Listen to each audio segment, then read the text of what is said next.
Hey folks, and welcome to this week's Weaver's Wood Shop, where we're going to continue the build on this giant conference table.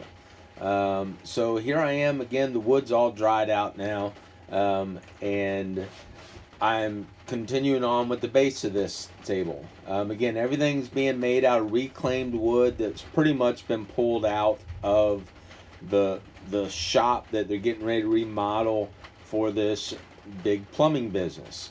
So all I'm doing here is I've got a big rectangle built, and I am splitting it up evenly here and figuring out where the cross pieces are going to go. So I'm marking it up, and I'm using pocket holes on the cross braces, and I'm just measuring twice and cutting once is kind of the deal here, even though I'm not necessarily cutting here. I'm measuring twice and screwing once, hopefully, is the plan here. So here I've got the first cross brace going in, and again, I know in this angle it's kind of hard to see. I'm using that Kreg, I think it's called self-adjusting quick clamp kind of thing. I don't do a whole lot of pocket joinery, but man, I tell you what, those of you that do any kind of pocket joinery, that little quick clamp thing right there, self-adjusting quick clamp, and the flush quick clamp thing that they have, man, those suckers are slick. So if you're into pocket joinery at all, you need to check those things out. I mean, I guess they're a little bit pricey, but they're well worth it. So anyways, like I said, here I am putting in the cross braces for this. It's going to be in the ballpark a 16-foot long table. And so here I am just securing them to the base. And now, since I got pretty much the whole base minus the legs put together, the legs and the up support, I'm going to go ahead and give it a sanding. I believe I got some 80 grit on there. One, to go ahead and get everything nice and flush, but two, just go ahead and give it a sanding while I can get everything. It's easier that way. So that's what I'm doing, and like I said, just to make sure that all the corners are nice and flush, and like I said, it's easier to do it now than before I put the legs on and any corner bracing and things like that. And here I am getting ready to notch out the first leg, and then I'll use this first leg as kind of a pattern for the other three legs. And I don't know, what the official name for the style leg that I'm using, but I'm basically cutting a notch out of it to where you'll end up having one big rectangle left on the top of this leg, to where it'll slide right up in there in that inside corner, and it'll be flush to the outside of that table table frame. So that's what I'm doing now on the bandsaw, is just cutting it out and figuring out. So that's what you see me doing there. You're seeing me cut the rectangles out.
And now you can see how that little rectangle notching deal kind of works, and how the legs are going to go. So here I am getting ready to mount that first one up there.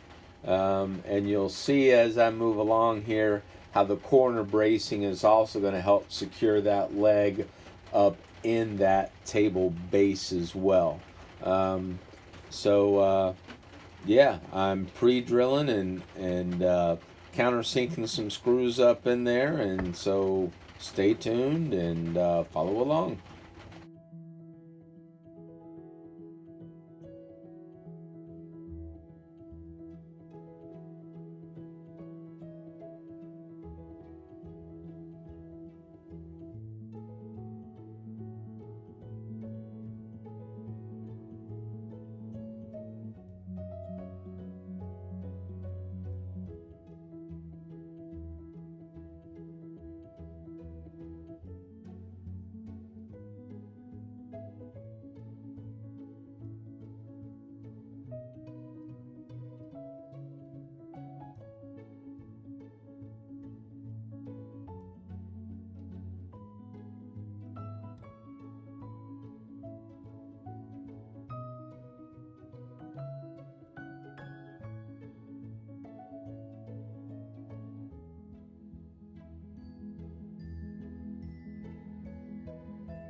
And now you can see where I put that little corner bracing there to help, stabilize and keep everything square. And I did attach the table legs to that cross support there to help stabilize that as well. And then once the legs were all mounted, I went ahead and put that cross support in there to help keep those square to each other. And then I will also run a support up from that cross support up to the center, actually the quarter cross braces that you'll see here in a little bit. Again, just to attach everything, stabilize everything, try and keep it, square and keep it from moving on us. So what I'm doing here is I was getting ready to put that first pocket screw in there. And then I started thinking to myself, I wonder if instead of this brace being flush with the outside of that leg, if maybe it should be in the center of those legs, and maybe it would look a little better, and it could give somebody, whoever's sitting on the end of the table, it could give them a little bit more knee room, when they're sitting there. So that's what I ended up doing. So I'm marking the middle of the table leg, and then you'll see me also marking the center of that cross brace, because obviously I wanted to line up the center with the center. So that's what I'm doing here, just making sure that everything's marked up good so I'll know where I need to mount everything. And I tell you, those little quick clamps there, they come in handy for stuff like this, just holding those things up where they need to be, because I've measured down where I want everything. And so that's just kind of a little side note.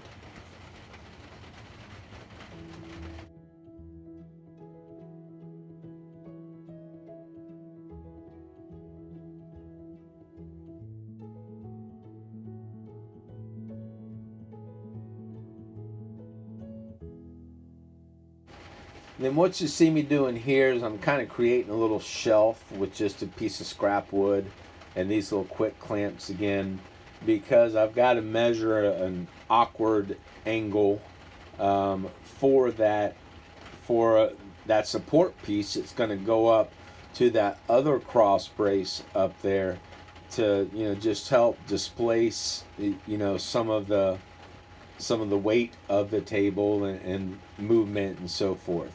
So there I've got it all in, and it looks like I'm dropping some screws in now. So that's the only reason I just kind of clamped that little shelf on there, just to help with measuring and holding that cross piece on there.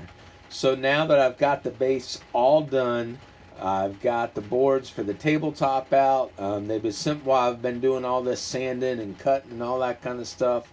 So they got dusty.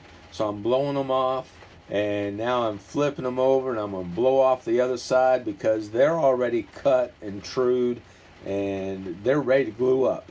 So I'm just making sure that, you know, they're dust free and everything. So that's what I'm doing here. Blowing off both sides. I've got them in the clamps. And I tell you, I've never glued anything this long before. I didn't realize this was going to be a race. I knew I was going to run out of glue in the one little jug. So I started out gluing it up just like everything else. Glue a piece, spread it out. And I was like, man, wait a minute. There's only a certain amount of working time with this glue. So I started getting rushed. And then as you can see, I kind of changed my deal here, and I set all the boards up, ran the glue down them, spread them out, got the clamps on them.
So this is where we're at with the table base and the tabletop, all in the clamps and everything.